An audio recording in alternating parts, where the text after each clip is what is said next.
Go to badboymembership.com. You'll go from not getting what you want when it comes to you dealing with women to actually getting what you want, to being the guy women want to be with, women want to date, women want to have sex with. All you need to do is go to badboymembership.com. So let's talk about, people who, make those claims. You got a lot of people, whether they talk about CMOS or anything, and they actually make those claims. And you speak out against a lot of those people. And one of the people that you speak out against is Dr. Sebi, who was big in our community, started a lot of people in the health businesses. Talk about him, and then if you can, talk about his court case as well, if you may. Sure. It's a subject that I always talk about.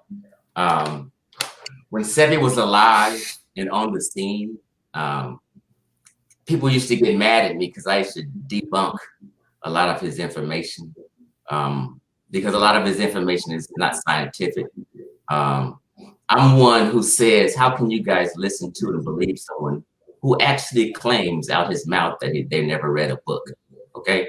Now, beginning why I began to go into Dr. Sebi and his information, mainly is because the mucus claims and the talk about alkalinity. So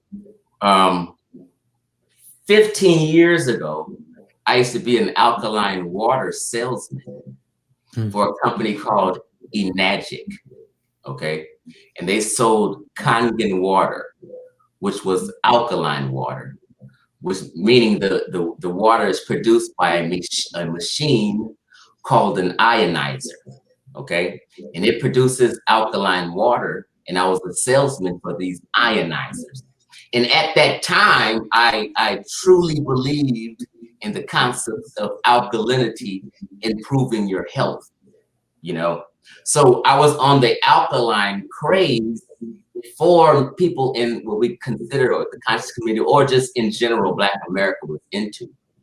And then I realized later on that alkalinity and the talk about alkalinity is false, because as humans, all of us, me, you two, and everyone listening to us, our pH balance is 7.4, period.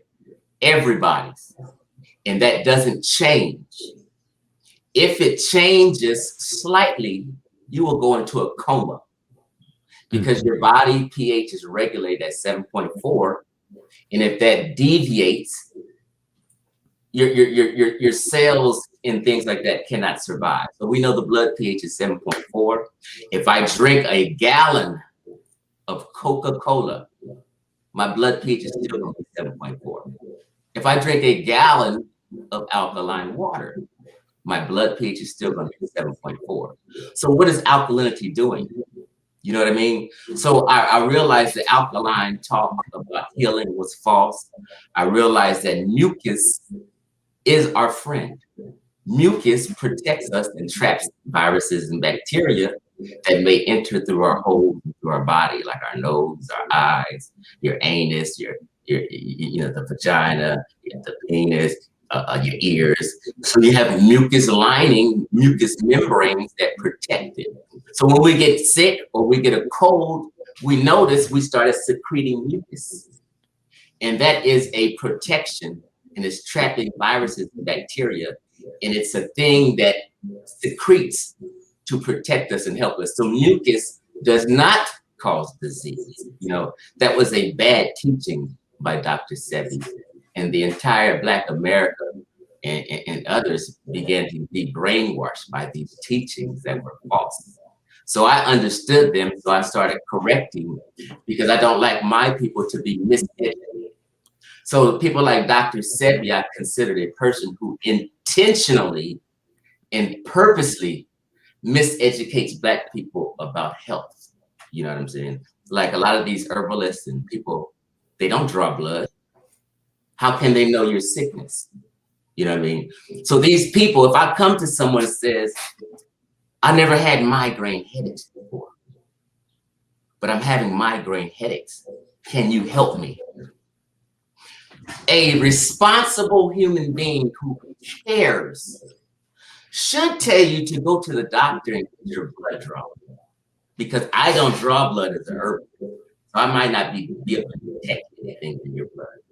Go to the doctor and get an x-ray, because as an herbalist, I don't do x-rays or draw blood, so I can't detect or see anything. But they don't do that. They want to keep you to yourselves so they can make money off you and tell you about some herb is going to cure something. You know what I mean? And that's just totally false. No herb cures or heals anything, no matter who has it. It's not like someone has some special magic herbs and another person don't have special magic herbs. Whether Sebi sells turmeric or another person sells turmeric, it's the same turmeric. You get what I'm saying? Mm-hmm. So we get caught up in looking for a savior figure, and there is no savior figure.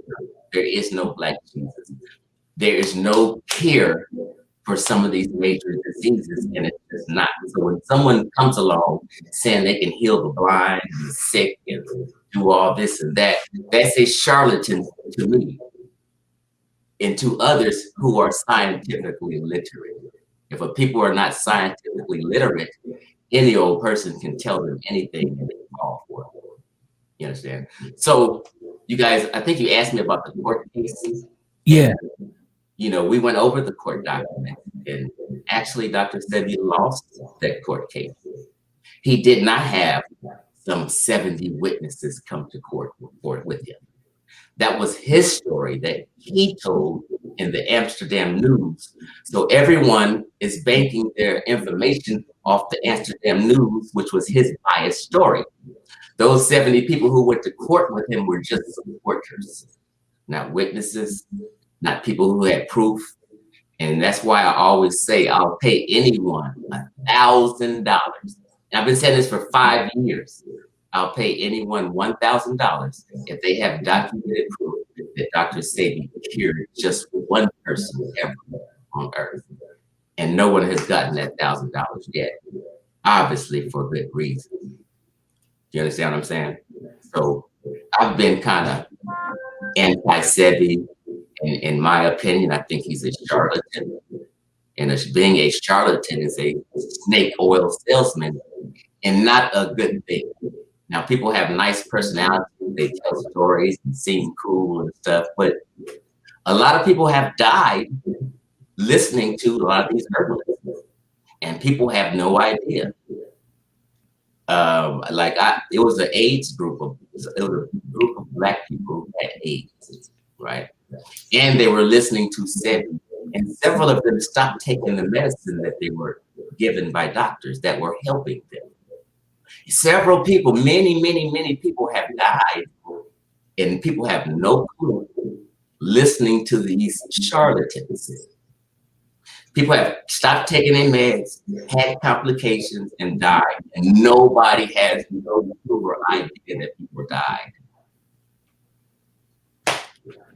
So what do you say to the people who are skeptical of the medical establishment as well? And they talk about, maybe, not to say this stuff can cure people, it can keep you healthy, but to the side that says, okay, if you go to the medical establishment, the pills and stuff they're giving you is killing you as well. What do you say to the skeptics that bring that up?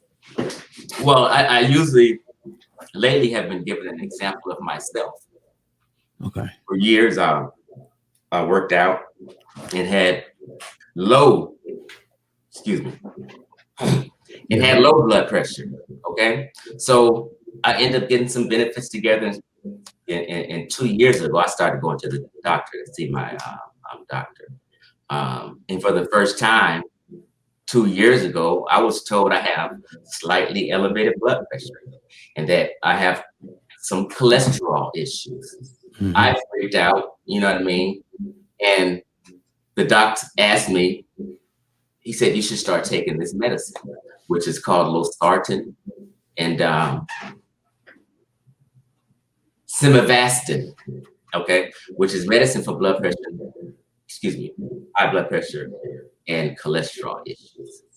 So when he told me that and prescribed it for me, he told me to come back in 6 months. So for 6 months, I didn't do what he said, right? And I said, I'm just going to work out. I started drinking water only, no juices, no soda, strictly water for about 6 months. And I began to work out. right? And started to eat healthy. I started buying low fat this, low fat that. Went back to the doctor for my revisit, and he told me you still have slightly high blood pressure and some cholesterol issues because I got my blood drawn. Went to the lab. So what I was thinking didn't work. So I went to him again. He said, "Have you been taking it?" And I was just honest with him. First thing you got to do is be very honest with your doctor so he can give you feedback. If you're not being honest, he can't give you correct feedback. So he told me, and he just sat back and just told me the story of he's about 65. He told me a story about all his friends who didn't take their medicine, all the people he worked with who didn't take their medicine, and who passed away from either aneurysms, strokes, heart attacks, or what have you, when you have cholesterol issues and high blood pressure issues. He said, "Please, Chief X," he said Xavier, but please, Chief X, take this money, trust this medicine, trust me. And I did. I said, "Okay, I'm gonna listen to you." So I began to take my medicine religiously every night. And when I came back to him, they did my blood pressure and my cholesterol again, the lab work, and they said, "You no longer have high blood pressure. Your blood pressure is normalized." And it's because I listened to the doctor in science and began to take my medicine. The alternative way didn't work. And the reason why it didn't work real quick is because when you have cholesterol issues, plaque has built up in your arteries. Working out, taking herbs and all this whole stuff doesn't remove the plaque from your arteries. So you will still have cholesterol issues, no matter if you worked out or whatever. You have to take that medicine for cholesterol, which depletes the plaque in your arteries, which helps your blood flow better. So if you're not scientific and listening to your doctor, you could die. So things they recommend for us actually does help, and I'm a living witness. So now I don't have to sit here and worry about having an aneurysm, high blood pressure, and a stroke no more. And I'm still working out. That medicine actually helped me. Anything any herbalist or naturopathic doctor or anybody else told me didn't work.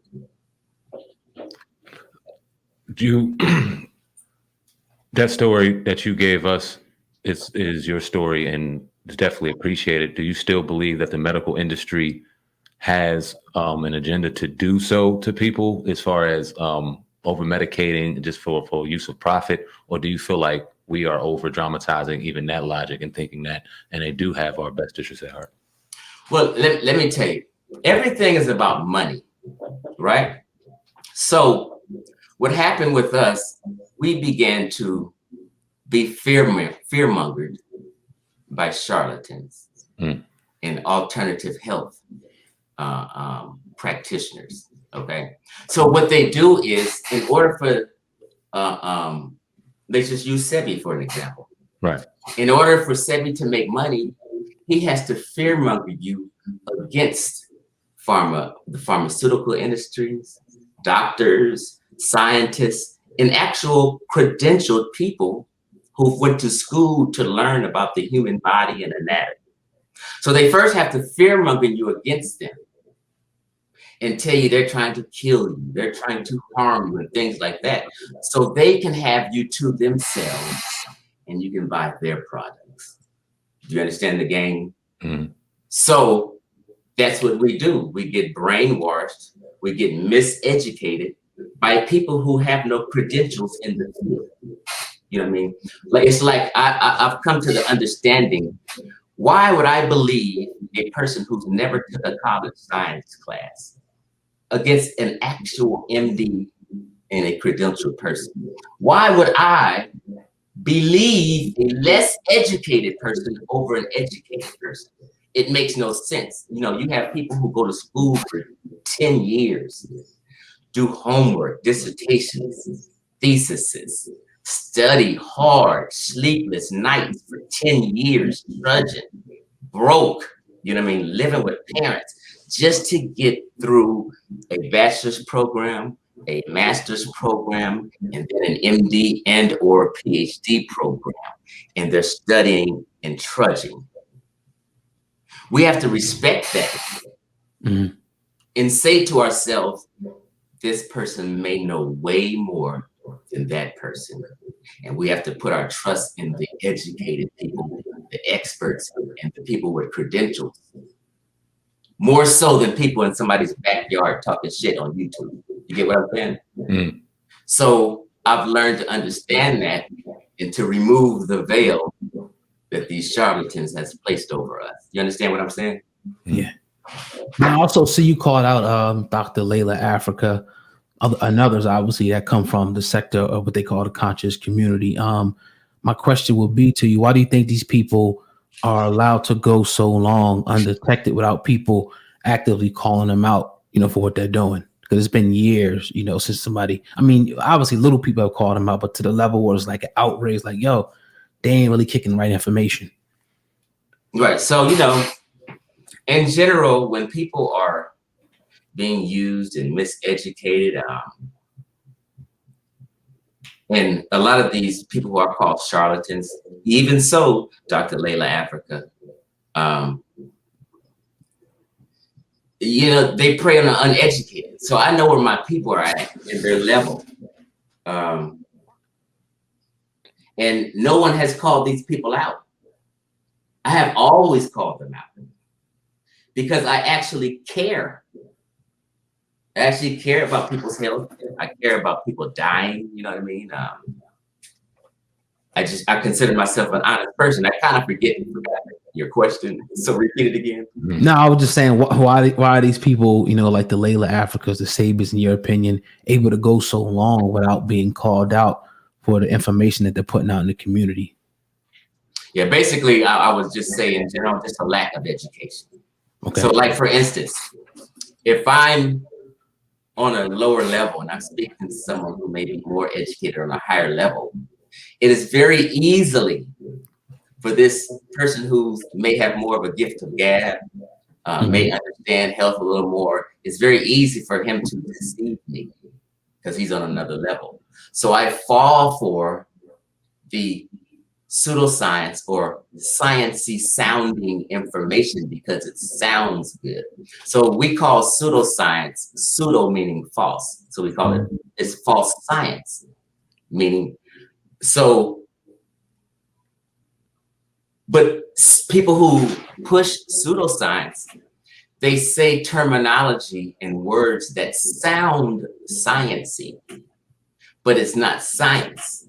So the uneducated people can get fooled by things that sound sciencey. For instance, if I say the word energy, energy is a science word that belongs to physics, but spiritualists have stolen that word and bastardized it. So when you hear people say energy now, it's all out of context of physics, meaning I like her energy or the energy that's a spiritualist understanding of energy, and they stole the word energy when it really energy is a science word that means the ability to do work.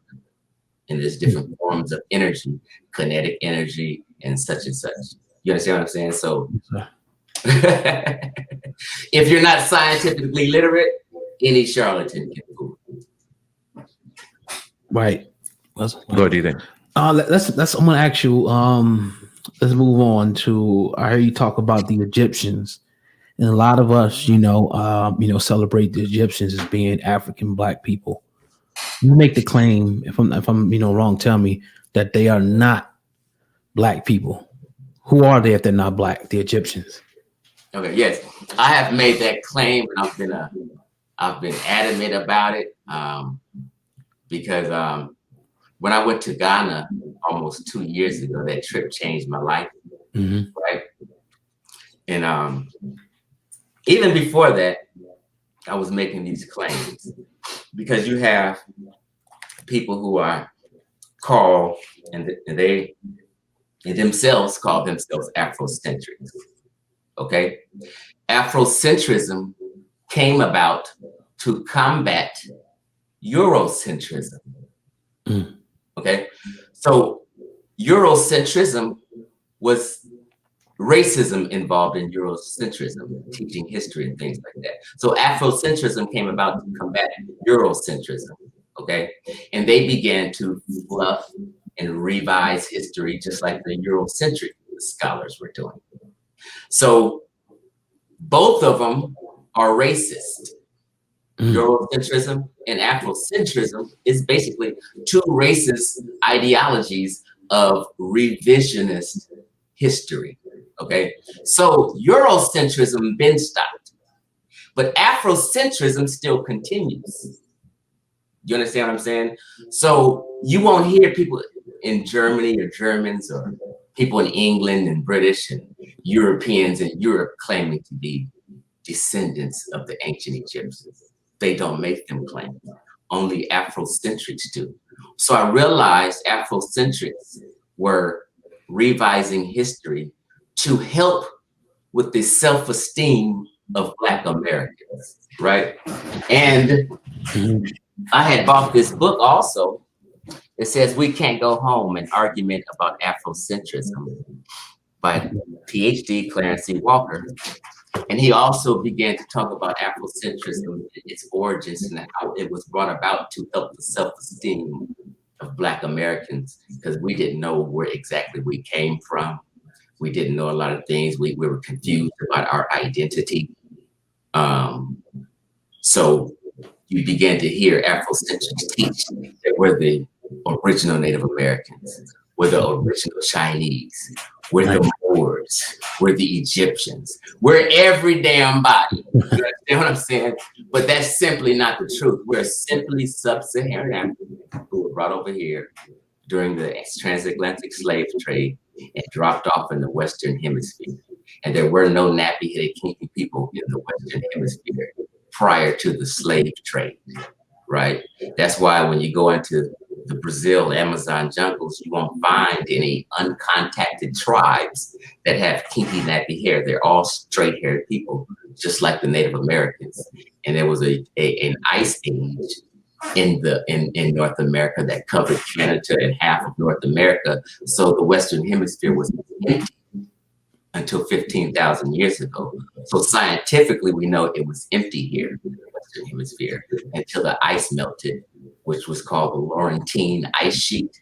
And when the Laurentine ice sheet and the ice melted, people were able to enter through Canada on down to America, to the United States. So I've asked this question to people and no one can answer it. So a lot of times in ancient Egypt, we see depictions in artworks and things. So Afrocentrics over the years have picked out artwork and statues that depict or look like what we think would be in a sub-Saharan Africa. But really, a lot of that artwork and statues and stuff that we were depicted were from the 25th dynasty that we call the Black Pharaohs, or the Nubian dynasty, which was 100 years of rule of Nubians in Egypt out of 3,000 years. So a lot of that artwork, a lot of those statues and see are Nubian pharaohs or Black pharaohs from that 25th dynasty of 100 years out of 3,000 years. So those pictures are flooded on Google and the internet. So we began to think, okay, the Egyptians are Black, but they weren't really. We're not North African, sub-Saharan African. We're tropical Africans. All of North Africa, from Morocco all the way to Egypt, has never been Black Africa. So I've separated Black Africa from white Africa. And I'm not saying white and European. I'm just using those first terms. North Africa has never, ever, ever, ever been Black Africa. And that's something that has never, ever been taught in these circles that we're in. So I'm like, that's interesting. So science, genetics, archaeology, anthropology, all this supported. This is why I asked the question, can anybody on earth name one Black tribe or nation that ever set up camp and their culture was born anywhere in North Africa, the Near East, Israel, the Levant, anyway, and no one can answer the question because there never was any Black. And the only reasons we think the Egyptians may be black is because it's along the Nile River. Just so happened, Nubians, out of all of sub-Saharan Africa, just the Nubians were privileged to be along the Nile River and do business with North Africans, Egyptians at that time. So it was a blend, but we were not North Africans, just the Nubians were able to go up there. So we see depictions of Nubians and we see some mixing. So the Egyptians were melanated, just like a person from Thailand is melanated, but they did not have kinky black hair. So I had to make the video Black Egypt Debunked.